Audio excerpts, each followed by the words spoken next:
ॐ मूकं करोति वाचालं पङ्गुं लङ्घयते गिरिं यत्कृपातमहं वन्दे परिमानन्दमाधवम्। गुरुर्ब्रह्मा गुरुर्विष्णु गुरुर्देवो महेश्वरा गुरु साक्षात् परं ब्रह्म तस्मै श्री गुरुवे नमः। सर्वे भवन्तु सुखिनः, सर्वे सन्तु निरामयाः, सर्वे भद्राणि पश्यन्तु मा कश्चित् दुःखभाग् भवेत्। कर्पूरगौरं करुणावतारं संसारसारं भुजगेन्द्रहारं सदा वसन्तं हृदयारविन्दे भवं भवानी सहितं नमामि, भवं भवानी सहितं नमामि।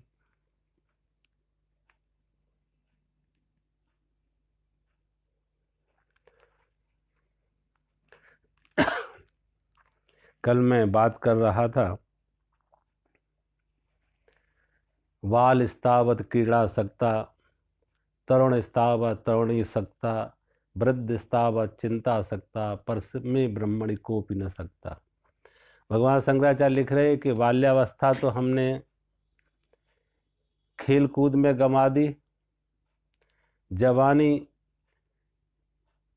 पत्नी संतान इस खेल में गंवा दी, वृद्धावस्था आ गई तो चिंता में आसक्त हो गई, चिंता ने आके जब पकड़ लिया, कभी भी जीवन में परमात्मा का चिंतन नहीं हुआ, भजन नहीं हुआ, जाप नहीं हुआ। अब देखो ये सारा का सारा खेल क्या है, एक मूर्छा में है, कहीं होश नहीं है, जागृति नहीं है, एक मूर्छा में चल रहा। और ये सारा खेल मन का खेल है, मन ने ये सारा बना लिया। जब तक ये व्यक्ति की जीवन में ये मूर्छा रहेगी तो कहीं ना कहीं ये मन अपने संबंध आरोपित करेगा, मित्रों में करेगा, पत्नी में करेगा, पुत्र में करेगा, पिता में करेगा, ये मन का आरोपण होगा। जैसे रात्रि में हम होते हैं तो स्वप्न होता में क्या होता, कोई यथार्थ कुछ नहीं होता, लेकिन मन सारा कुछ बना लेता। मन ने शेर भी बना लिए, मन ने जंगल भी बना लिए, मन ने शेर ने आक्रमण किया वो भी बना लिया, शरीर में घाव हुआ, खून निकला वो भी बना लिया। अब मन ने सारा खेल खेल लिया, सारा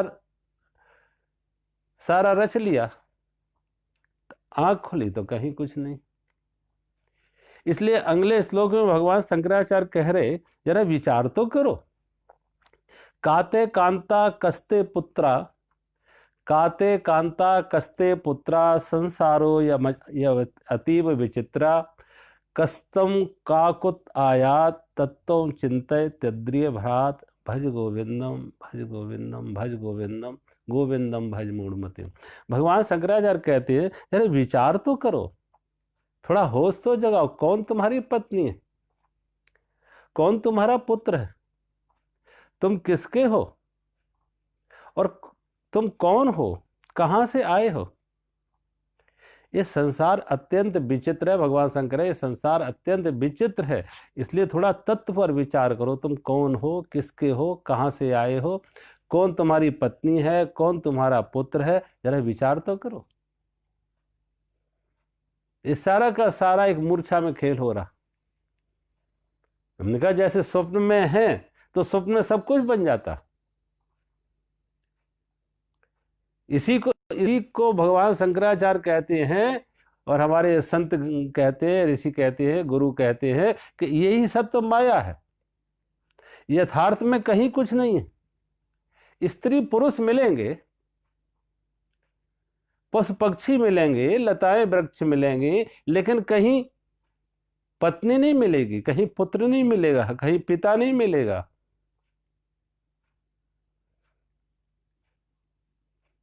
वेदांत दर्शन में तीन तरह की सत्ता दिखाई गई कि परमात्मा की सत्ता तीन तरह की है।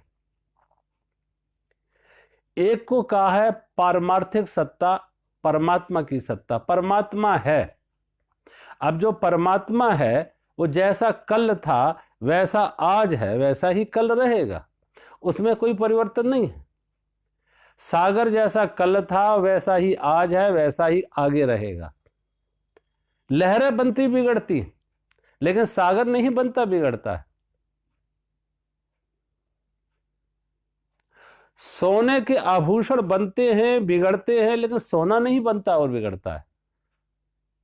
सोने के आभूषण जोन चाहो बदल लो, जो चैन थी उसे कंगन बना लो, जो कंगन थे उन्हें चैन बना लो, उन्हें अंगूठी बना लो, कान के कुंडल बना लो, कुछ भी चाहो सो बना लो, लेकिन उन नाम रूप के बदलने से, आकृति बदलने से सोना नहीं बदलता। सोना सोना रहेगा। कुंडल बने तब भी सोना, कंगन बने तब भी सोना, के गले की चैन बनी तब भी सोना। सोना नहीं बदला। तो सत्य क्या है? सोना। तो इसलिए परमात्मा है सत्य, उसे हमने कहा है कि इसे ये है परमात्मा की पारमार्थिक सत्ता। दूसरा, परमात्मा की बनाई हुई ये सृष्टि जो नाम रूप, जो दृष्टिगोचर है, जो हम इंद्रियों से देख रहे, परमात्मा ने पहाड़ बनाए, नदियां बनाई, वृक्ष बनाए, पशु पक्षी बनाए, स्त्री पुरुष बनाए। अब ये जो सारी सृष्टि हमें दृष्टिगोचर हो रही है, दिख रही है, ये हमारी बनाई, ये भी परमात्मा की बनाई हुई, ये उसकी सृष्टि है। तो परमात्मा, इसे कहते हैं व्यवहारिक सत्ता। परमात्मा की सत्ता दुख का कारण नहीं है। परमात्मा की बनाई हुई ये सृष्टि भी हमारे दुख का कारण नहीं है। तीसरे को कहते हैं, तीसरी सत्ता है जिसे कहते हैं प्रातिभाषक सत्ता। प्रातिभाषिक सत्ता का अर्थ है कि परमात्मा की बनाई हुई सृष्टि पर व्यक्ति अपने संबंध का, अपने अधिकार का आरोपण करता है। परमात्मा ने यह जमीन बनाई है, लेकिन जमीन के एक टुकड़े को हम कहने लगे मेरा, ये जमीन मेरी है। तो अब जहां उसके साथ कहा मेरा, तो दुख सुख खड़ा हो गया। अब दुख सुख खड़ा हो गया। जैसे हमने मेरा कहा और मेरे से वो छूटा छिना, तो दुख। परमात्मा ने पशु पक्षी बनाए, किसी एक पशु को, किसी एक पक्षी को हमने अपने घर रख लिया, और अगर उस पशु को, उस पक्षी को कभी कुछ हो जाता तो दुख। घर में एक पेड़ लगा लिया। अब ये सारी सृष्टि परमात्मा के बनाए हुए सारे जंगल देखो, लेकिन उनमें से कोई एक पौधा, एक बीज लाके हमने अपने आंगन में लगा लिया, अपने घर में लगा लिया, उस बीज से वृक्ष बना, वृक्ष में फल आए। अब कोई फल तोड़े तो दुख होता है, उसकी एक डाल तोड़ दे तो दुख होता है, और पेड़ टूट के गिर जाए तो दुख होता है। क्यों? मेरा। पेड़ टूटने का दुख नहीं है, लेकिन उसके साथ जो संबंध बना है मेरा, मेरा पेड़। पर उस परमात्मा ने कितने ये सृष्टि में पशु पक्षी बनाए, लेकिन एक किसी पशु को हमने अपने घर में रख लिया, किसी गाय को रखा, भैंस को रखा, बैल को रखा, कुत्ते को रखा, बिल्ली को रखा, किसी एक को रखा। अब उसको कहीं कुछ हो जाए। अभी संयोग की बात है, आज से 15 दिन पहले कोई मेरे पास, एक दिल्ली से एक सज्जन आए और वो बिल्ली लेके आए। वो कहते हमारे घर में 2-3 बिल्ली हैं और हमें डर लगता है कहीं कोई सड़क के नीचे किसी ट्रैफिक में कार से ना मर जाए। तो सोचा आश्रम में खुली जगह है, ले आए। अब आश्रम में ले आए, अब बिल्ली आश्रम में घूमने लगी, रहने लगी। उनकी लड़की जो छोड़ के गए थे बिल्ली को, उनकी लड़की ने 2 दिन खाना नहीं खाया कि बिल्ली नहीं लाओगे तो खाना नहीं खाएंगे। वो बेचारे दिल्ली से फिर वापस आए और फिर वो बिल्ली वापस लेके गए। क्यों? मेरी बिल्ली। एक संबंध बन गया, एक आसक्ति बन गई, एक लगाव हो गया उसे, मेरा कुत्ता। एक दिन बताया मुझे किसी ने फोन किया दिल्ली से, और बड़ा फूट फूट कर वो व्यक्ति रो रहा, 10-15 मिनट तक रोता रहा। मैंने बहुत बार बार पूछा क्या हुआ, क्यों रो रहे। वो कुछ कह नहीं पा रहा, बोल नहीं पा रहा है। सिर्फ रो रहा, बोलता कुछ नहीं, कह कुछ नहीं पा रहा, रो रहा। 10-15 मिनट बाद मुझे तो मन में ये डर लगा कि शायद इसके कहीं पिता को कहीं कुछ ना हो गया हो, वृद्ध थे, बीमार थे, इसलिए इतना बिलख बिलख के रो रहा है, फूट फूट के रो रहा है। 15 मिनट बाद थोड़ा उसका रोना शांत हुआ, तो मैं बार बार जब पूछ रहा था भाई क्यों रो रहे हो, क्या बात हो गई, तो वो कहने लगा स्वामी जी मेरा कुत्ता मर गया, कुत्ता मर गया। अब ना मालूम इसकी गाड़ी से कितनी बार कितने कुत्ते मरे होंगे, कभी एक आंख में आंसू नहीं आया। अब चूक मेरा था, मेरे घर में था, मैंने रखा था, मैंने पाला था, मेरा था, मेरे का संबंध जुड़ा, आसक्ति बन गई, मोह बन गया, तादाद में जुड़ गया, दुख खड़ा हो गया।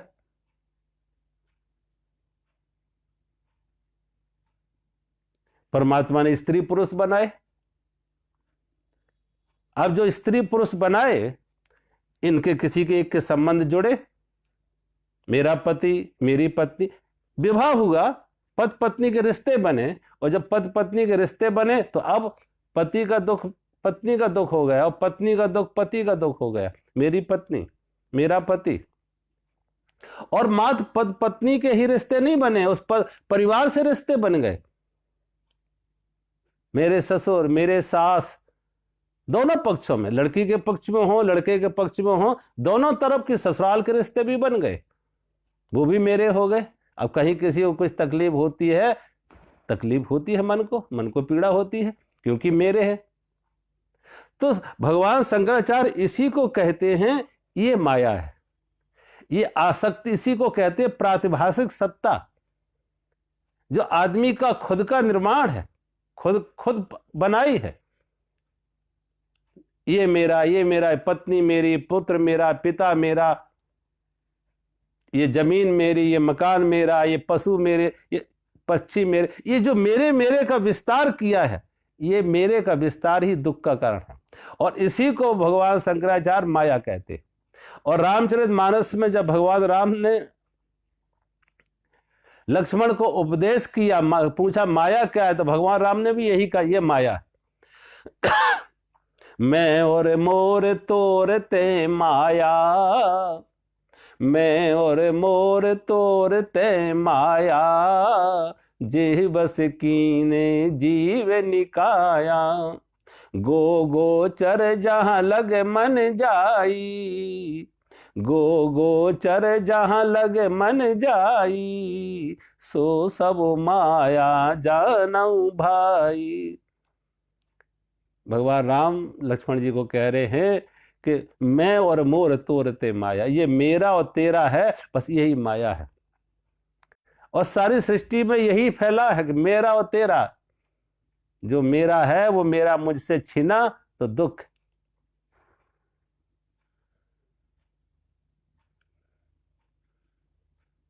ये माया है, असल में है कुछ, और मेरे बदल जाते हैं, मेरे ना मालूम कब तेरे हो गए, तेरे कब मेरे हो गए, ये बदल जाते, रिश्ते बदल जाते, मित्र शत्रु हो जाता, शत्रु मित्र हो जाता, जिनसे सुख मिलता था उनसे दुख मिलने लगता, और जो कभी दुख मिलता था उनसे मित्रता हो जाती, फिर सुख मिलने लगा। ये बदलते रहते, रिश्ते बदलते हैं, मेरे तेरे बदलते हैं। वो कहती गो गोचर जहां तक हमारी इंद्रियां देख रही हैं, सारी सृष्टि में यही बटा हुआ है, यही फैला हुआ है, ये माया है, ये है नहीं यथार्थ एक। और हर व्यक्ति का अलग अलग है, ऐसा नहीं कि सबका एक ही है। किसी का पिता है, सबका पिता नहीं है। किसी का भाई उसका भाई है, सबका भाई नहीं है। किसी की पत्नी उसकी पत्नी है, सबकी पत्नी नहीं। किसी का पति उसी का पति है, सबका पति नहीं। ये सब अपने अपने व्यक्तिगत, हर व्यक्ति ने अपने आसपास एक मेरे का एक संसार रचा है, एक मेरे का संसार, ये मेरे अपने आसपास। अब जितने लोग हैं उतने संसार। परमात्मा का बनाया हुआ संसार एक है। परमात्मा तो स्त्री पुरुष बनाए हैं, पशु पक्षी लताएं वृक्ष बनाए हैं, परमात्मा की बनाई हुई सृष्टि एक है। लेकिन हर व्यक्ति ने अपने आसपास परमात्मा की बनाई हुई सृष्टि में अपने मेरे का आरोपण किया है, अपने अधिकार अपने संबंध का आरोपण किया है। और अब ये मेरे है, ये मेरा पति है, ये मेरा पुत्र है, ये मेरा पिता है, ये मेरा भाई है, ये मेरे मेरे का, और उनमें कहीं कुछ होता है तो दुख होता है।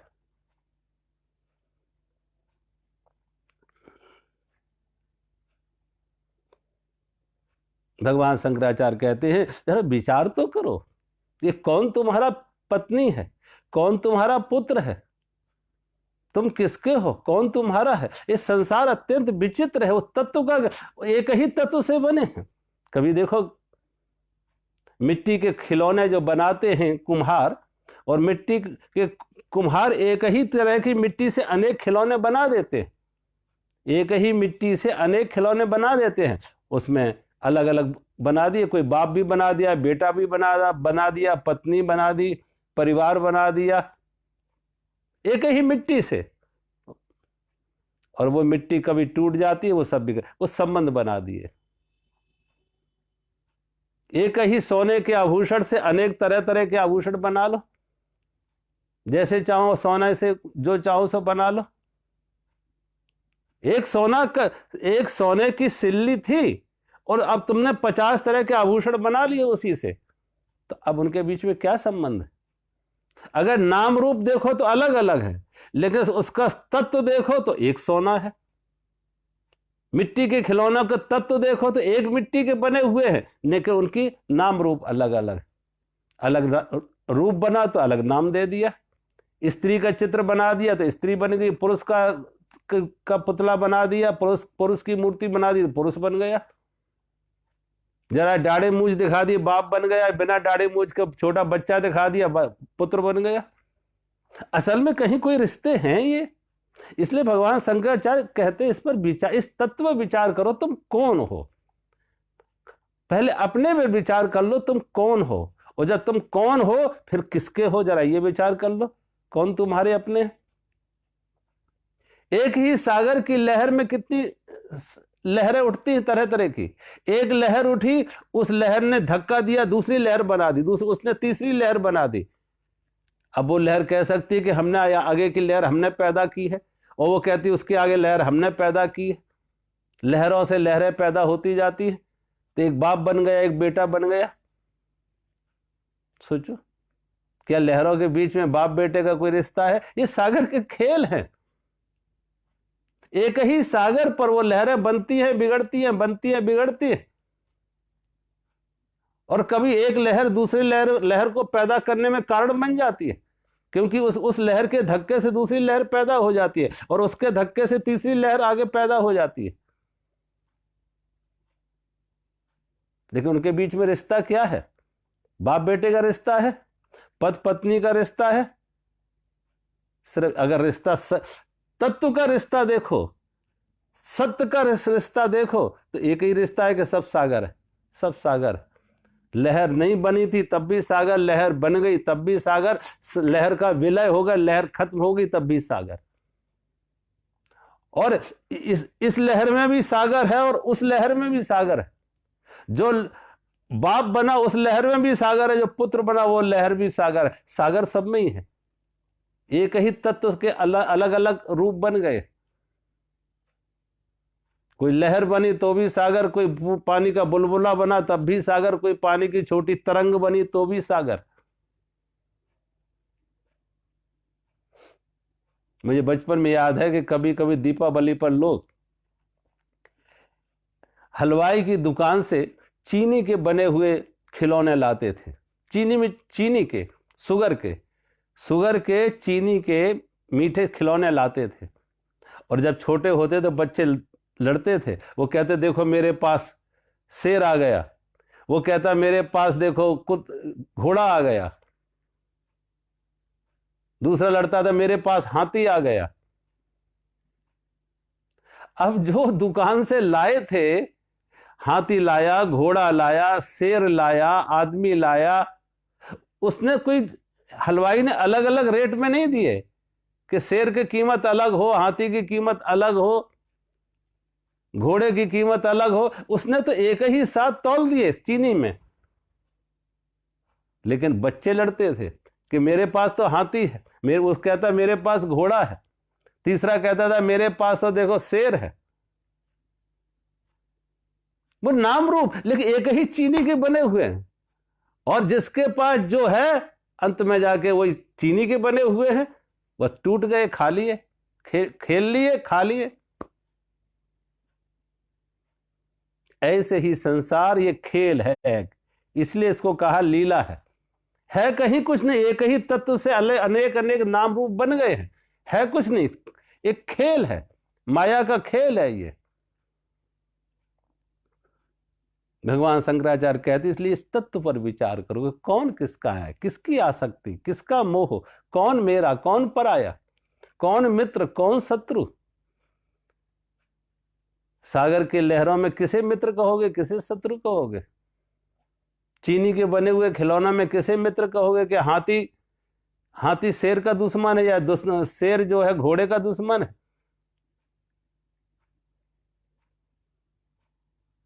ये सारे आरोपण हैं, सब मेरे का आरोपण है, मेरे का आरोपण है। इसलिए भगवान शंकराचार्य, दुख इस बात का नहीं है, बंधन इस बात का नहीं है कि परमात्मा की बनाई हुई सृष्टि स्त्री पुरुष है, पशु पक्षी हैं, लता वृक्ष है, आकाश है, पृथ्वी है, जल है, ये दुख का कारण नहीं है। लेकिन दुख का कारण क्या है? मेरे का आरोपण, मेरा मेरा। जैसे हमने कहा मेरा, तो दुख का कारण खड़ा हो गया। मेरी पत्नी, मेरा दुख, मेरा पति, मेरा दुख, मेरा पुत्र, मेरा दुख, मेरा पिता, मेरा दुख। जहां जहां संबंधों का आरोपण किया, वो मेरे का दुख खड़ा हो गया, बंधन खड़ा हो गया। और भगवान कहते ये दुख, इस बंधन से मुक्त होना है। जीवन मुक्त का अर्थ है कि इन दुखों से मुक्त होना। यह बीमारी है, ये मोह ने बीमारी पैदा की है। और सोए सोए कभी आप देखो, सिनेमा देखने जाओ, अब हम जब सिनेमा देखने जाते हैं तो क्या होता है सिनेमा हॉल में? सिनेमा हॉल में सामने एक पर्दा है, पर्दे पर सामने लोग बैठे हुए हैं, पर्दे की तरफ मुंह करके, और उस हॉल में पूरा अंधेरा कर दिया, अंधेरा कर दिया।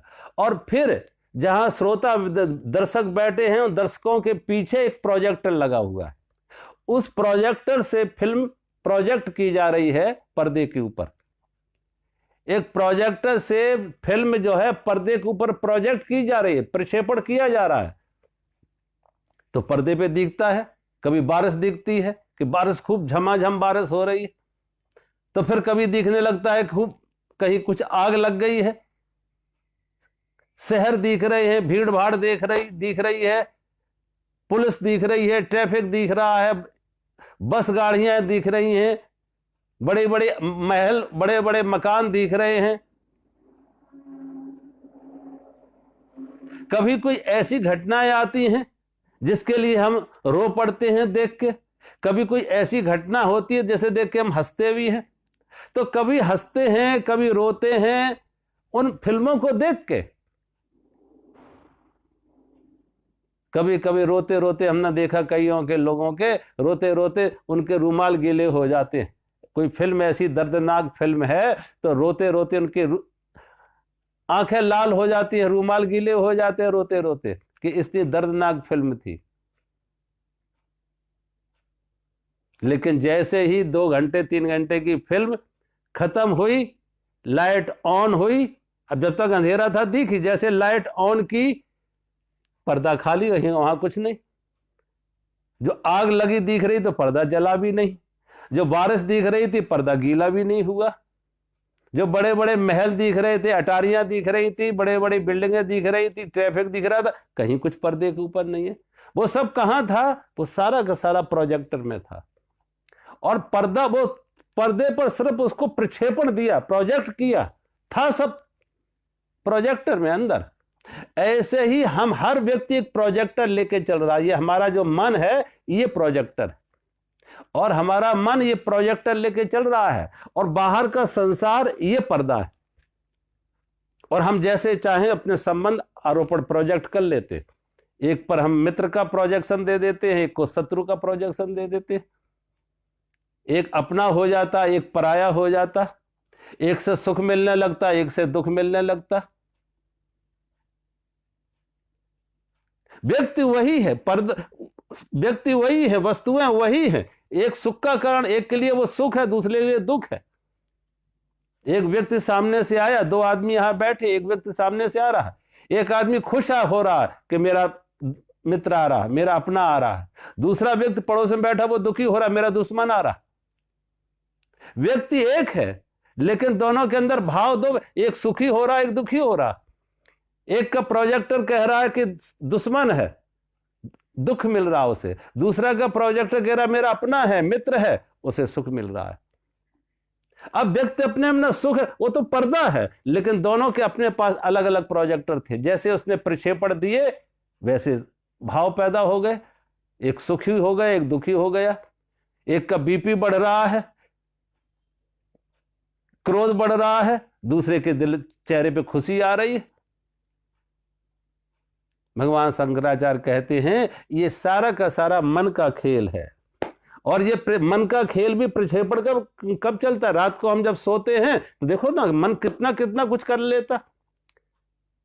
ये मन जो है राजा बन जाता, यही मन भिखारी बन जाता, यही मन महल बना लेता, यही महल संसार बना देता। आंख खुलती है, कहीं कुछ नहीं था, कहीं कुछ नहीं था। अब वो आंख खुले, प्रोजेक्टर भी किसी फिल्म में काम जब करता है, किसी थिएटर में प्रोजेक्टर जब काम करता है, तो कब अंधेरा चाहिए उसे, अंधेरा चाहिए, तभी तो प्रोजेक्शन आएगा उसका। ऐसे ही जितना ज्यादा मूर्छा में होते हैं, बेहोशी में होते हैं, अचेतन अवस्था में होते हैं, गहरी नींद में होते हैं, चूंकि मूर्छा होती है गहरी नींद में, स्वप्न में मूर्छा होती है, तो प्रोजेक्टर मन खूब काम करता है। और जैसे जागे, होश में आए, वो तुरंत ही सारा प्रोजेक्टर खत्म, सारी बातें खत्म। ना कोई मित्र रहा, ना कोई शत्रु रहा, ना पति रहा, ना पत्नी रहा, सारा खत्म, सारा खेल खत्म। कहते नहीं, वो पिछली बार कहा था कि नारद जी ने स्वप्न देखा, नारद जी ने भगवान कृष्ण से पूछा माया क्या है? भगवान ने कहा बताएंगे, अनुभव करके बताएंगे एक दिन तुम्हें, तुम्हारे अनुभव तुम्हें देंगे माया का। और जमुना के किनारे जब स्नान करने गए तो स्वप्न में खो गए। एक डुबकी लगाई तो एक स्वप्न में खो गए कि बाढ़ आ गई, बाढ़ आ गई। नारद जी पहुंचे जाके किसी गांव में, और उस राज्य के राजा की मौत हो गई थी। हाथी को माला दी गई कि हाथी जिसके गले में माला डाले वही राजा। नारद जी के गले में माला डाल दी, नारद जी राजा बन गए, राजकुमारी से विवाह हो गया, 5 बेटे पैदा हो गए। रानी की मौत हुई तो राजा के, उस राज्य का नियम था कि रानी की मौत के साथ राजा को भी मरना पड़ेगा। तो नारद जी को रो रहे थे पत्नी की मौत पर, लेकिन जब उन्हें कहा नहीं, तुम पत्नी के लिए ना रो, तुम्हें भी साथ में मरना पड़ेगा, पत्नी के साथ तुम्हें सता होना पड़ेगा, पत्नी के साथ तुम्हें भी जलना पड़ेगा। तो अपने लिए रोने लगे कि मुझे तो ये नियम मालूम नहीं था, मुझे पहले नहीं बताया कि हमारे यहाँ का ये नियम है, पत्नी की मौत हो जाए तो पति को मरना पड़ेगा, पति की मौत हो जाए पत्नी को मरना पड़ेगा। अब वो अपने लिए रोने लगे कि अब मुझे मरना है। कहते नारद जी ने फिर डुबकी लगाई नदी में, आंख खुल गई उनकी, आंखों में आंसू, दिल धड़क रहा था। भगवान कृष्ण ने पूछा नारद जी क्या हो गया? ये तो आई आंखों में आंसू और दिल धड़क रहा है इतनी तेजी से, शरीर कप रहा है, क्या हो गया? नारद जी ने कहा वो कहां गया, वो कहां गया राज, वो कहां गई रानी, वो कहां गए सब 5 बेटे कहां गए? भगवान कृष्ण ने कहा नारद जी यही माया है, यही माया। कभी कभी आप देखो रात में सोते सोते आदमी एकदम जोर से चिल्ला पड़ता है। कोई स्वप्न ऐसा देखा, कोई शेर ने आक्रमण किया, शरीर से ब्लीडिंग हो रही है, दर्द बहुत है, चिल्ला पड़ा, और पास में कोई पड़ा सोया हुआ है, उसे जगा दिया, तो फिर वो नहीं कहता मुझे हॉस्पिटल ले चलो, जंगल से बाहर निकालो, दर्द बहुत हो रहा है। दर्द भी खत्म, शेर भी खत्म, सारा कुछ खत्म, कोई ब्लीडिंग नहीं, कहीं कोई दर्द नहीं। क्यों? जैसे ही जगह सारा मन ने, और ये मन कब तक? सोने में। जैसे ही जागृत में आओ मन खत्म। मन को चाहिए बेहोशी, मन को चाहिए मूर्छा। ऐसे ही जागृत में हम जब हैं तो अभी भी जागे हुए नहीं हैं, अभी भी मूर्छा में है। तो भगवान कहते जागृत में ही भी जाग जाओ, जागृत में भी जाग जाओ। जैसे तुम जागोगे, होश आएगा, तो तुम खुद देखोगे ये क्या है मेरा, कौन कौन है मेरे इनमें से। सिर्फ जागो। तुलसीदास जी जागे हुए थे, और तुलसीदास जी जागे हुए थे तभी तो पत्नी के पास पहुंचे रात को। जागे हुए थे, लेकिन जब पत्नी के पास पहुंचे, पत्नी का विरह, पत्नी का वियोग सहन ना कर सके कि पत्नी मायके चली गई है, तो तुलसीदास सहन ना कर सके। नदी पार की, मुर्दे को लकड़ी समझ के, कि मुर्दे को पकड़ के लकड़ी समझ के पार हो गए। ससुराल में पहुंचे तो देखा मकान तो बंद है, अब अंदर कैसे जाएं? तो खिड़की में, कि खिड़की से अंदर जाएं। अब खिड़की ऊंची है, वहां तक पहुंचे कैसे? तो एक कहते सांप लटका था, उसका सहारा ले लिया कि तो रस्सी है, और लगता हमारी पत्नी ने ही रस्सी टांग के रखी होगी कि मेरा पति यहां से आ जाएगा। सांप को रस्सी समझ के अंदर चले गए। अब जागे हुए थे, जागे हुए में भी उन्होंने मुर्दे को लकड़ी समझ लिया, और जागे हुए में भी सांप को रस्सी समझ लिया। क्या जागरण था या होश था? नहीं था, होश नहीं था। जागृत में भी थे तो मूर्छा में थे, बेहोशी में थे। एक मोह का नशा था, एक आसक्ति का, एक वासना का नशा था, वासना की बेहोशी थी, वासना की मूर्छा थी। लेकिन जब पत्नी ने थोड़ा लताड़ा कि हाड़ मांस के शरीर से इतना प्रेम, अस्ति चर्ममय देह ये तामे ऐसी प्रीत, अस्ति चर्ममय देह ये तामे ऐसी प्रीत, ऐसी जो श्री राम से कहा होए भववीत। जब पत्नी ने लताड़ा, अर्धी रात्रि को उसके पास पहुंचा, तो उसने कहा इस हाड़ मांस के शरीर से इतनी आसक्ति, इतना मोह। तो तुलसीदास की आंख खुली, होश आया, तब होश आया, तब सही सही अर्थ में जागरण आया, होश आया। अन्यथा जागृत में भी मूर्छा में थे, बेहोशी में दौड़े दौड़े जा रहे थे। क्या है, कुछ दिख नहीं रहा था। होश होता तो मुर्दा मुर्दा दिख जाता, होश होता तो सांप सांप दिखे, लेकिन होश नहीं था, वासना की बेहोशी थी। पत्नी ने जब लताड़ा, तब हो आंख खुली, तब होश आया, अरे मैं क्या कर रहा ये। और फिर ऐसी आंख खुली, ऐसी आंख खुली कि भागे, जीवन मुड़ गया। जो संसार की तरफ दौड़ रहे थे वो परमात्मा की तरफ मुड़ गए, जो आसक्ति थी वो भक्ति बन गई। इसलिए भगवान शंकराचार्य बार बार इस बात पे जोर दे रहे हैं कि सारे के सारे दुख का, अशांति का, क्लेश का, बंधन का जो कारण है वो है मोह। और मोह है, मोह एक बेहोशी है, मोह एक मूर्छा है। रामचरितमानस में कहते हैं कि मोह जो है तमाम बीमारियों का, तमाम दुखों का कारण है। मोह सकल व्याधि निकर मूला, मोह सकल व्याधि निकर मूला, और जिनसे उपजे बहुविध सूला। भगवान गोस्वामी तुलसीदास जी कहते हैं कि मोह सकल व्याधि निकर मूला। जो मोह है वो तमाम तमाम रोगों का कारण है, जड़ है, और उसी कारण से अनेक अनेक प्रकार के दुख खड़े होते हैं, अशांति कारण खड़े होते हैं, क्लेश कारण खड़े होते हैं। दो मोह सकल व्याधिन कर मूला, सारी बीमारियों की जो जड़ है, कारण है, वो है मोह। संसार से जो हम बंधे हुए हैं, संसार जो दुख का कारण है, उसका कारण क्या है? मोह। मोह का कारण है मूर्छा, बेहोशी, स्वप्न। जब तक इस स्वप्न में खोए रहोगे, इस मूर्छा में पड़े रहोगे, आंख नहीं खुलेगी। तो और आंख कब खुले, जरा विचार कर लो कि तुम कौन हो, कौन है तुम्हारी पत्नी, कौन है तुम्हारा पुत्र, तुम स्वयं क्या हो, तुम किसके हो। जब इस तत्व पर विचार करोगे तो आंख खोलेगी। खुद विचार करो, किसी गुरु का मार्गदर्शन लो। भगवान शंकराचार्य कहते हैं कि जरा बार, ये संसार अत्यंत विचित्र है, सब इसी स्वप्न में खोए हुए।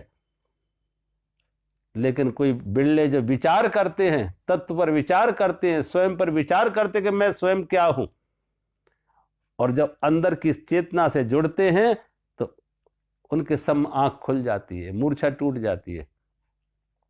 आगे के श्लोक में भगवान शंकराचार्य कहते हैं सत्संग का महत्व क्या है। सत्संगत्वे निस्संगत्वम, निस्संगत्वम निर्मोहत्वम, निर्मोहत्वम निश्चल तत्वम, निश्चल तत्वम जीवन मुक्ति। भज गोविंदम भज गोविंदम, गोविंदम भज मूढ़मते। सत्संगत्वम निस्संगत्वे, निस्संगत्वम निर्मोहत्वम, निर्मोहत्वम निश्चल तत्वम, निश्चल तत्वम जीवन मुक्ति। भज गोविंदम भज गोविंदम, गोविंदम भज मूढ़मते। तो भगवान शंकराचार्य कहते हैं गोविंद का भजन करो। कहते हैं सत्संग की आनंद, पूरा का पूरा सत्संग का परिभाषा बता दी कि सत्संग का लाभ क्या है, सत्संग से क्या होता है। सत्संगत्व निस्संगत्व, सत्संग जो है, सत्संग का अर्थ है सत्य का संग, सत्संग का अर्थ है सत्य का संग, और सत्य परमात्मा है, तो परमात्मा का संग। और परमात्मा का संग कैसे है कि जो यथार्थ है, जो वस्तु जैसी है उसे जानना, मूर्छा मुक्त होके, बेहोशी तोड़ के, आंख खोल के, स्वप्न से जाग के जब हम वस्तु स्थिति जानते हैं, परिस्थिति समझते हैं, तो सत्य को साक्षात्कार। तो भगवान शंकराचार्य जैसे जैसे हम सत्य का साक्षात्कार करेंगे, और सत्य मैंने कहा बाहर नहीं है, वो परमात्मा बाहर नहीं है, जो बाहर है तो सर्वत्र व्याप्त है। इसका अर्थ नहीं ये है कि परमात्मा तो सर्वत्र है, सर्वव्यापक है, कोई ऐसी जगह नहीं है जहां परमात्मा ना हो, उसका अभाव कहीं नहीं है। लेकिन उस परमात्मा का अगर स्वाद लेना है, उस परमात्मा के साथ अगर जुड़ना है, उसको अनुभव में लाना है, तो बाहर नहीं, अपने अंदर से, अपने अंदर से जुड़ो। जिन्होंने अपने अंदर खोजोगे, जिस दिन अंदर खोज लिया तो हर जगह दिखने लगेगा। अपने में पाया तो सर्वत्र पा जाओगे, क्योंकि अब वो सब जगह है। लेकिन पहले प्रारंभ करो अपने अंदर से, कि अपने अंदर खोजो। जैसे जैसे तुम अंतर्मुखी होगे, ध्यान में जाओगे, साधना में जाओगे, विचार मुक्त होगे। कुछ नहीं करना, खाली सिर्फ विचार मुक्त हो, निर्विचार बनो। जैसे जैसे हम निर्विचार में रहेंगे, विचार तो हटे लेकिन चेतना आ गई, चेतना ठहरी हुई है। विचार दिख रहे तो चेतना के कारण से, विचारों को हम जान रहे थे तो चेतना के कारण से। अब विचारों का पर्दा हटा तो सिर्फ चेतना ही चेतना है। अब चेतना के साथ जोड़ा हुआ है, होश आया है, स्वप्न टूटा है, तो ये सत्संग है, सत्य का संग, परमात्मा का संग, अपनी अंतर चेतना का संग। अपनी अंतर चेतना के साथ जुड़े। शब्द नहीं है कोई सत्संग कोई शब्द नहीं है, कोई भाषा नहीं, कोई शब्दों से तुम दोहराने लगो, अहम ब्रह्मास्मि कहने लगो, अहम ब्रह्मास्मि, अहम ब्रह्मास्मि, बात नहीं बनेगी। शब्द तो शब्द है, ये सब ऊपर ऊपर तक रहेंगे, अंदर खेल कुछ और होगा, अंदर मूर्छा कुछ और होगी, अंदर कुछ और ही संसार होगा। तो जागृति हो, होश आए, मूर्छा टूटे, और उस सत्य के साथ, जो सत्य हमारे अंदर है, परमात्मा हमारे अंदर है चेतना के रूप में, उस परमात्मा के साथ मेल हो, उस परमात्मा में थोड़ा ठहराव आए। जैसे ये सत्य का संग होगा, सत्य का स्वाद मिला, तो संसार की आसक्ति से मुक्त हुए। कभी कभी देखो कुछ बच्चों को जैसे मिट्टी खाने की आदत हो जाती, तो माँ बाप क्या करते हैं कि बच्चे को मिट्टी की जगह चॉकलेट पकड़ाने लगते, तो धीरे धीरे मिट्टी छूट जाती है, चॉकलेट का स्वाद आ जाता है। कोई भी अच्छी चीज, कोई मधुर चीज, तो जिस दिन आत्मा का स्वाद मिलेगा तो संसार की आसक्ति छूट जाएगी, विषयों की, भोगों की आसक्ति छूट जाएगी। हम कहते हैं ना, इसलिए संसार छोड़ना नहीं पड़ता। संसार जिन्होंने छोड़ा तो उनकी स्थिति ये हो जाती है कि धोबी का कुत्ता घर का ना घाट का। घर छूट गया, घाट मिला नहीं। घर छोड़ने की जरूरत नहीं है, घाट पकड़ लो। जैसे वृक्ष में नए पत्ते आते हैं तो पुराने अपने आप झड़ जाते हैं, पुराने हटाने नहीं पड़ते, झाड़ने नहीं पड़ते, निकालने नहीं पड़ते। नए पत्ते आते हैं तो पुराने हट जाते हैं। अंधेरा हटाना नहीं पड़ता है, दिया जलाया अंधेरा गया। अंधेरा कुछ और नहीं था, प्रकाश का अभाव था, दिया जला अंधेरा गया। नए पत्ते आए, पुराने झड़ गए। सत्य का साक्षात्कार हुआ, सत्य का अनुभव हुआ तो संसार की आसक्ति गई। तो संसार की आसक्ति नहीं हटेगी जब तक सत्य का साक्षात्कार नहीं होगा। सत्य का साक्षात्कार हो, सत्य का अनुभव हो, परमात्मा का अनुभव हो तो पदार्थ का आकर्षण छूट जाएगा। जब परमात्मा का अनुभव होगा तो पदार्थ का अनुभव छूट जाएगा, पदार्थ का आसक्ति छूट जाएगी, पदार्थ का आकर्षण छूट जाएगा। और पदार्थ का आकर्षण छूटा, सत्य का साक्षात्कार हुआ, सत्य का अनुभव हुआ तो पदार्थ का, संसार का आसक्ति, आकर्षण खत्म हुआ।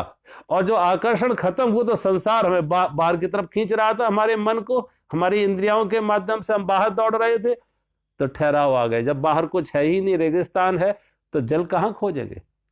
जब ये होश आ गया, समझ आ गई, ज्ञान आ गई कि बाहर तो ये दिख रहा है, आभास है कि जल है, लेकिन जल है नहीं, रेत ही रेत मिलेंगे बंदे, धोखा केवल पानी। ये आभास हो रहा है, एक इल्यूजन है कि जल है। चमकती हुई बालू जल होने की का प्रतीत कर दे रही है, आभास दे रही है, एक छलावा है, लेकिन जल है नहीं। जैसे ये समझ आए जल नहीं है, तो फिर कहीं हम दौड़ेंगे, क्यों दौड़ेंगे? तो हम मुड़ जाते, रुक गए। जैसे ही हमें बाहर की आसक्ति खत्म होगी, अंदर हम जुड़ गए, अंदर जुड़ गए। अंदर से जुड़े, बाहर की आसक्ति खत्म हो जाती है। कोशिश करो कि अंदर से जुड़ने की, सत्य में ठहरने की। और सत्य परमात्मा है और वो हमारे अंदर है, और वो सिर्फ उसके लिए कुछ नहीं करना।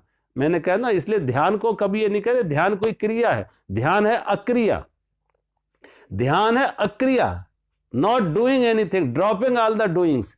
सारी क्रिया छोड़ दो, शरीर से भी शांत हो जाओ और मन से भी शांत हो जाओ। शरीर भी शांत है, कोई क्रिया नहीं शरीर में, और मन में भी जो विचारों का झंझावात है, जो संकल्प विकल्प उठ रहे हैं, विचारों की जो तरंगें उठ रही हैं, जरा उस तरंगों को भी शांत हो जाने दो। मौन मन हो जाए, निस्तरंग हो जाए, निर्विचार हो जाए। और जहां निर्विचार निस्तरंग मन हुआ तो देखो वहीं पे परमात्मा प्रति का आभास मिलेगा, अपने ही अंदर उस चिदाभास का आभास होगा।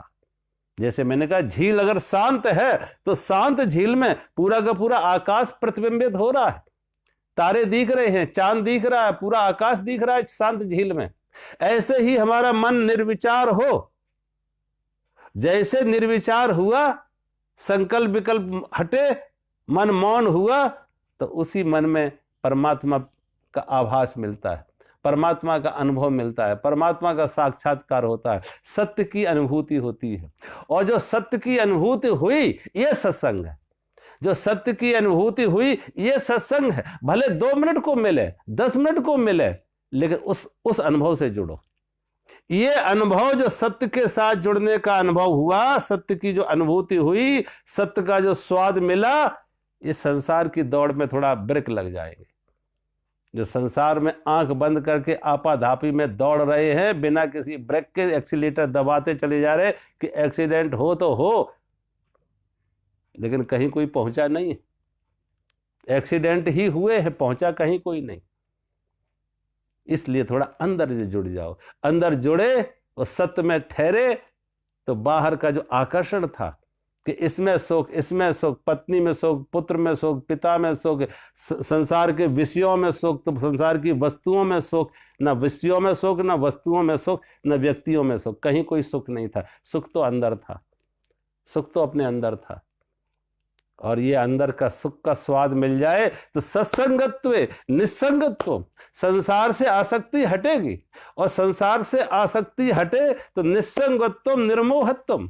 जैसे ही सत्संग मन में आसक्ति हटी संसार की, तो हमारा मन शांत हो जाता, मोह खत्म हो जाता, आंख खुल जाती।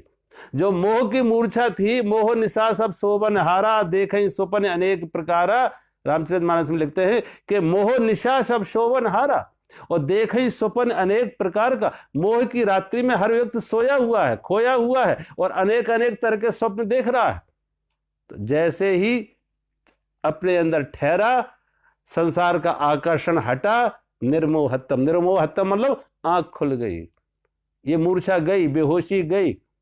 निर्मोहत्वम निश्चल तत्वम, और जहां मोह हटा, मूर्छा हटी, बेहोशी हटी, अपना निश्चल तत्व, निर्मोहत्वम निश्चल तत्वम। निश्चल तत्वम, अपने अंदर जो तत्व है, परमात्मा है, सत्य है, उस सत्य के साथ लगाव हो जाता, अनुभव हो जाता। और निर्मोहत्वम निश्चल तत्वम, तत्व में ठहरे हुए, जहां तत्व में ठहरे वहां जीवन मुक्ति की अवस्था, उसी को जीवन मुक्ति कहा। निश्चल तत्वम जीवन मुक्ति। जीवन मुक्ति का अर्थ है कि अब वो दुखों से मुक्त हो गया। संसार में है, स्त्रियां भी दिखेंगी, पुरुष भी दिखेंगे, पशु पक्षी भी दिखेंगे, लताएं वृक्ष भी दिखेंगे, नदी पहाड़ सब कुछ दिखेगा, लेकिन उसने उसका मेरा खत्म हो गया, मेरा खत्म हो, सब परमात्मा का है, सब परमात्मा का है। मैं नहीं, मेरा नहीं, ये तन प्रभु का है दिया।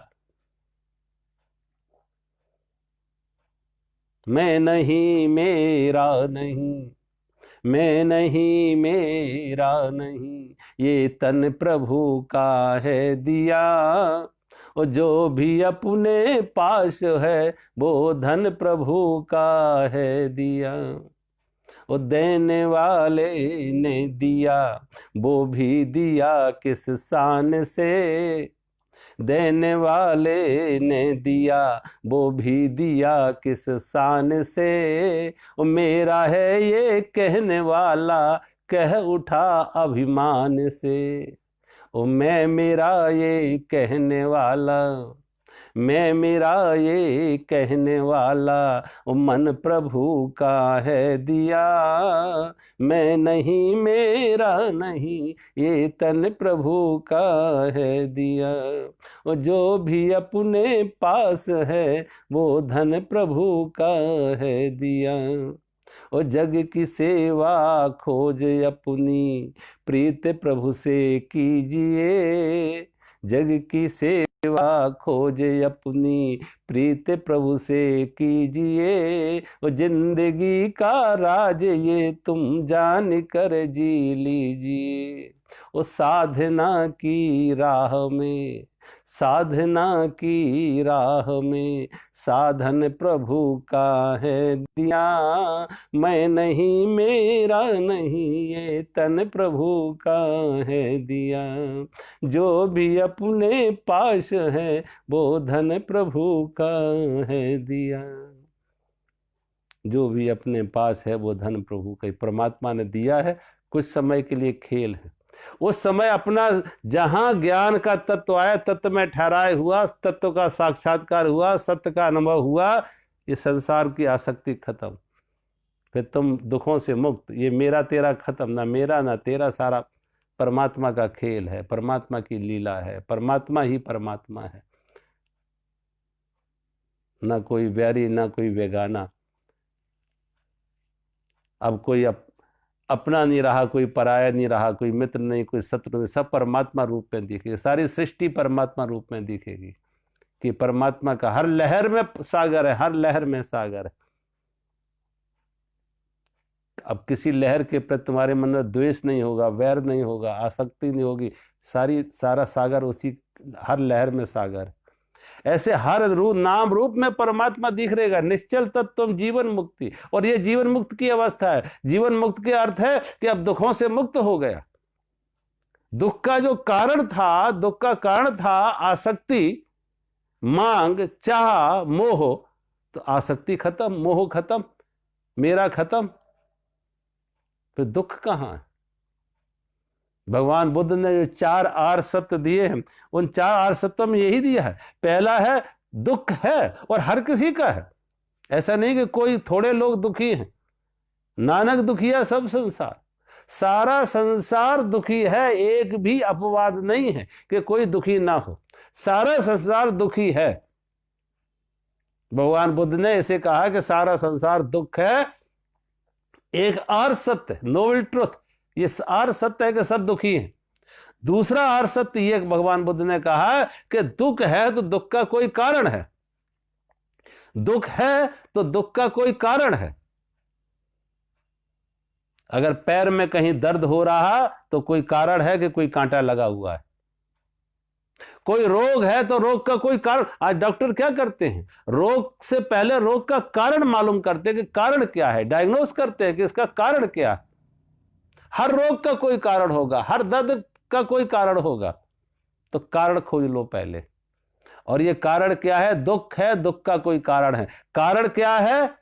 हमारी कामना, हमारी मांग, हमारी चाह, हमारी अपेक्षा।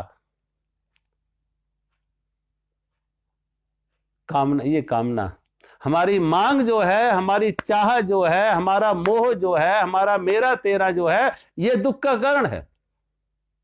और इस कामना से मुक्त हो जाओ, इस मोह से मुक्त हो जाओ,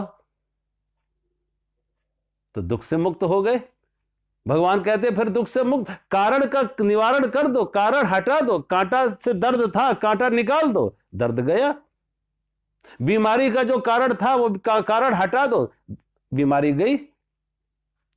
संसार में बंधन का जो कारण था, आसक्ति का जो कारण था, दुख का जो कारण था, हमारी मांग, हमारी चाह, हमारा मोह, वो मोह हटा, वो कामना हटी, चाह हटी, जीवन मुक्त की अवस्था, जीवन मुक्त। उसी को भगवान शंकराचार्य ने निर्वाण अवस्था कहा, शंकराचार्य ने उसे जीवन मुक्त कहा। ये जीवन मुक्त कौन हो जाते हैं? जो दुखों से मुक्त हो गए, क्लेश से मुक्त हो गए। और वो कौन मुक्त हुए? जिनकी आंख खुल गई, जिनका ये मेरा तेरा टूट गया, मेरा तेरा टूट गया। इसलिए शास्त्रों में आप देखो, मेरा है तो तेरा रहेगा। या तो इस मैं को विस्तार दे दो, या तू तेरे को विस्तार दे दो, एक रखो। भगवान नानक के जीवन की वो घटना, जब नानक किसी को अनाज तौल के दे रहे थे तो 12 तक गिन गए, फिर 13, और 13 के बाद संख्या आगे न बढ़ी, देते जा रहे 13 13। यानी आप सारा का सारा परमात्मा का जो है वो सब तेरा, मेरा नहीं तेरा। तन भी तेरा, धन भी तेरा, तेरा पिंड पशान। दादू नाम के एक संत हुए, तो दादू संत से किसी ने पूछा, दादू तुम्हें आत्मज्ञान कैसे मिला? कौन सी साधना की तुमने उस परमात्मा को पाने की? जब दादू से पूछा, दादू कौन सी साधना की इस परमात्मा को पाने की, ये आत्मज्ञान तुम्हें कैसे हुआ, आत्म साक्षात्कार कैसे हुआ, परमात्मा का अनुभव कैसे हुआ? तो दादू ने कहा कि मैंने सब कुछ परमात्मा को दे दिया। क्या क्या दे दिया? तन भी तेरा, धन भी तेरा, तेरा पिंड पशान। तन भी तेरा, धन भी तेरा, तेरा पिंड पशान, सब कुछ तेरा, लेकिन तू है मेरा। दादू का, यह है दादू का ज्ञान। दादू कहते हैं मैंने सब कुछ उसको देके उसी को अपना बना लिया। तन भी तेरा, धन भी तेरा, तेरा पिंड पशान, सब कुछ तेरा, लेकिन तू है मेरा, यह दादू का ज्ञान। जब हम परमात्मा को सब कुछ दे देते हैं तो परमात्मा को अपना बना लेते हैं, परमात्मा अपना हो जाता। रामचरितमानस में देखो कि जब केवट ने बहुत मांगा, भगवान ने केवट से बार बार कहा, केवट कुछ मांग लो, केवट कुछ मांग लो, क्या चाहिए कुछ मांगो। केवट ने कुछ नहीं मांगा। बहुत कीन प्रभु लखन सिए, बहुत कीन प्रभु लखन सिए, और नहीं कछु केवट लीन, और विदा कीन करुणायतन, भगत बिमल बरुदेव। भगवान ने जानकी से अंगूठी लेके देना चाहा कि इसे अंगूठी दें। भगवान राम ने भी कहा, लक्ष्मण ने भी कहा, जानकी ने भी कहा, केवट कुछ ले ले, लेकिन केवट बहुत कीन प्रभु लखन सिए। भगवान राम ने कहा, लक्ष्मण जी ने कहा, जानकी जी ने भी कहा, तीनों ने कहा केवट ले ले, लेकिन केवट ने कहा नहीं। और जब केवट ने कुछ नहीं लिया तो फिर क्या दिया भगवान ने? केवट का नाम मांगना भगवान को ज्यादा महंगा पड़ा। जब केवट ने कोई संसार की वस्तु नहीं ली, कोई धन नहीं लिया, कोई संसार की वस्तु नहीं ली, तब भगवान ने अपनी विमल भक्ति का, विदा कीन करुणायतन, क्या? भगत विमल बरुदेव। भगवान ने फिर अपनी भक्ति की, अपने विमल भक्ति का दान किया। भगवान की भक्ति कब मिलेगी? जब संसार की कोई मांग नहीं, संसार की कोई चाह नहीं। और जिसके पास ये परमात्मा की विमल भक्ति आ गई वो तो जीवन मुक्त हो गया, उसकी मांग खत्म हो गई, संसार की कोई मांग रही नहीं। जाहि न चाहि कबहु कुछ। रामचरितमानस में जब भगवान को ऋषि वाल्मीकि ने रहने की जगह बताई तो घुमा फिरा के 14 जगह बताई कि यहां रह जाओ, यहां रह जाओ, यहां रह जाओ। अंत में एक जगह बताई कि ऐसे भक्त के हृदय में रहो जिसके हृदय में संसार की कोई मांग नहीं है, कोई चाह नहीं है। कहा वो तुम्हारा अपना घर है। जाहि न चाहि कबहु कुछ। पहले तो उन्होंने सबसे पहले तो कहा कि ऐसे भक्त के हृदय में जो भगवान की कथा सुने, लेकिन जिसके कान समुद्र की तरह हैं कि समुद्र में कितनी ही नदियां जाके प्रवेश करें, समुद्र कभी इनकार नहीं करता, तृप्त नहीं होता, कभी इनकार नहीं करता। ऐसे ही जिनके कान भगवान की कथा सुनने के लिए आतुर रहें, प्यासे रहें, अतृप्त रहें, ऐसे भक्तों के, ऐसे श्रोताओं के हृदय में भगवान को कहा वास करो, वाल्मीकि ऋषि ने। और अंत में जाके कहा अब हम तुम्हें अपना घर आपका बता रहे। भगवान को कहा कि अब मैं आपको आपका अपना घर बता रहे, जहां निश्चिंत होके आदमी बाहर निकलता बहुत जगह रहता है, लेकिन जो सुकून उसे अपने घर में आके मिलता है वो बाहर कहीं नहीं मिलता। भले ही उसकी एक झोपड़ी हो, लेकिन जो अपनापन जहां है कि अपना घर, अपना अधिकार, वो सुकून जो उसे अपने घर में मिलता वो बाहर नहीं। अंत में भगवान को कहा अब आपको मैं अपना घर बता दे, आपका अपना घर कहां है। तो कहा ऐसे भक्त का हृदय। जाहि न चाहि कबहु कुछ, जाहि न चाहि कबहु कुछ, तुम सन सहज स्नेह। जाहि न चाहि कबहु कुछ, तुम सन सहज स्नेह। बसहु निरंतर तास और सोरा और निज गेह। जाए न चाहि कबहु कुछ, तुम सन सहज स्नेह। बसहु निरंतर तास और सो रावर निज गेह। कहा प्रभु वो तुम्हारा अपना घर है, ऐसे भक्त का हृदय जिसके हृदय में संसार की कोई मांग नहीं, कोई चाह नहीं, कोई आसक्ति नहीं। भगवान अगर संसार की कोई मांग होगी तो ऐसे हृदय में भगवान नहीं रहेंगे। जब हमारा मन, हमारा अंतःकरण कामना मुक्त हो जाता, मांग मुक्त हो जाता, चाह मुक्त हो जा, मोह की आंख नींद टूट जाती, तो परमात्मा हमारे हृदय में वास करता है। आत्म साक्षात्कार हो जाता, परमात्मा से सीधा जुड़ाव हो जाता। परमात्मा तो बैठा हुआ है, लेकिन हमने ढक रखा उसको संसार की आसक्ति से।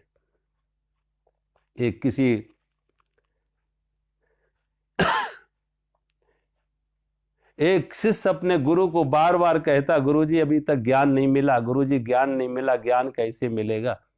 जब बार बार ये कहे कि ज्ञान आप कब दोगे गुरुजी, ज्ञान कब दोगे, रोज यही कहता गुरुजी ज्ञान कब दोगे।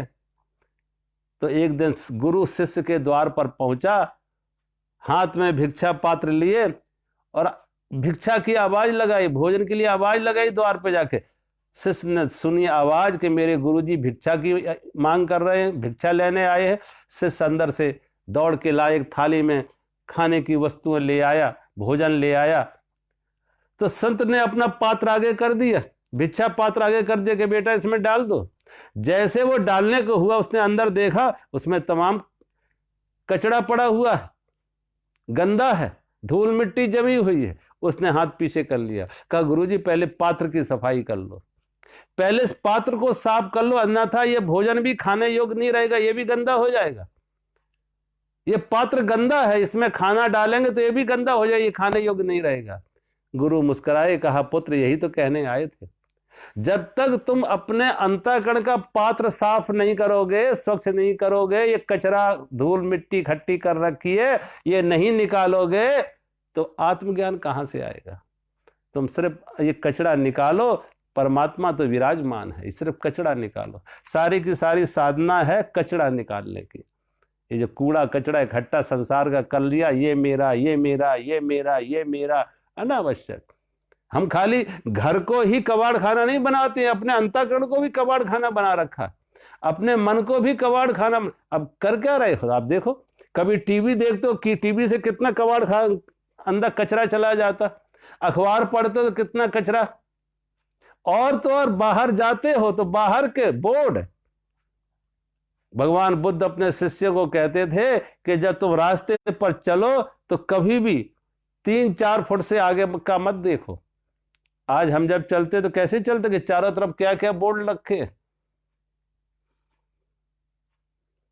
कभी कभी आप देखो उन जैसे ही आप टीवी खोलो तमाम तरह की ऐड आती है, तमाम तरह की ऐड आती है। एक आदमी मुझे बता रहा था कि वो उसके घर के आसपास बोर्ड बहुत सारे लगे थे, बंदर छाप दंत मंजन, बंदर छाप दंत मंजन।